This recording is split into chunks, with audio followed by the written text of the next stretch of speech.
Students స్కూల్‌కి ఆలస్యంగా వస్తే గోడ కుర్చీలేయించడమా, ఒంగోబెట్టడమా, లేకపోతే గుంజీళ్ళు తీపించడమా, లేపోతే స్కేల్‌తోనో, కర్రతోనో రెండేయడమా, లేదా పెనాల్టీలు వేయడమా జేస్తారు.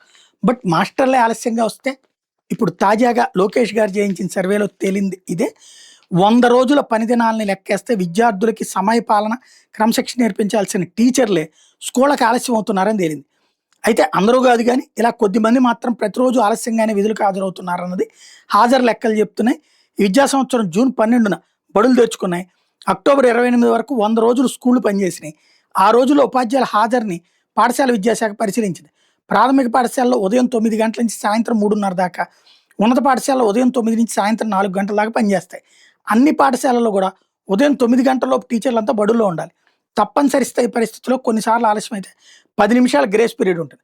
కాగా గ్రేస్ పీరియడ్ కూడా కాకుండా 9:30 గంటల తర్వాత ఎంతమంది టీచర్లు బడులకి వస్తున్నారని దాని మీద పాఠశాల విద్యాశాఖ ఆరా తీసింది. ఇది ప్రభుత్వ మేనేజ్మెంట్ల స్కూళ్లలో, అంటే ఎయిడెడ్ స్కూళ్ళు అనమాట, 1,94,602 మంది టీచర్లు పనిచేస్తుంటే 100 రోజుల్లో 10 రోజుల్లోపు 1.84 లక్షల మంది 9:30 తర్వాత హాజరు నమోదు చేశారట. ఏకంగా 1,94,000 మందిలో 1,84,000 మంది లేటుగా వచ్చారు. 11 నుంచి 20 రోజుల పాటు 7,060 మంది, 21 నుంచి 30 రోజుల పాటు 1,776 మంది, 31 నుంచి 40 రోజుల పాటు 729 మంది, 41 నుంచి 50 రోజుల పాటు 398 మంది ఆలస్యంగా 9:30 తర్వాత హాజరయ్యారు.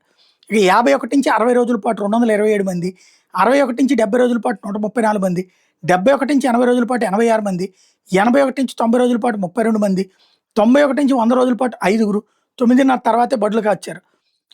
ఏదైతే ఈ ఫేస్ రికగ్నైజేషన్ అప్పట్లో జగన్ చేస్తే దాన్ని తిట్టిపోశారు. ఇప్పుడు అదే హాజరుతో సాంకేతిక సమస్యలు ఉంటాయనే ఉద్దేశం 9-10 గంటలకు కాకుండా 9:30 తర్వాత హాజరుని ప్రామాణికంగా తీసుకుని పాఠశాల విద్యాశాఖ పరిశీలిస్తే అరగంట తర్వాత కూడా వేల మంది టీచర్లు బడులకు హాజరు కావట్లేదని ముఖ హాజరులో తేలింది. 100 రోజుల్లో 15 రోజుల పాటు ఆలస్యంగా వచ్చారంటే ఆయన తప్పనిసరి కారణాలు ఉంటాయని, కానీ 15 రోజులు దాటి ఆలస్యం కావడం ఏంటని దాని మీద ఇప్పుడు విద్యాశాఖ దృష్టి పెట్టింది. కొందరు టీచర్లు అయితే ప్రతిరోజు ఆలస్యంగానే విధులకు హాజరవుతున్నారని తేల్చింది.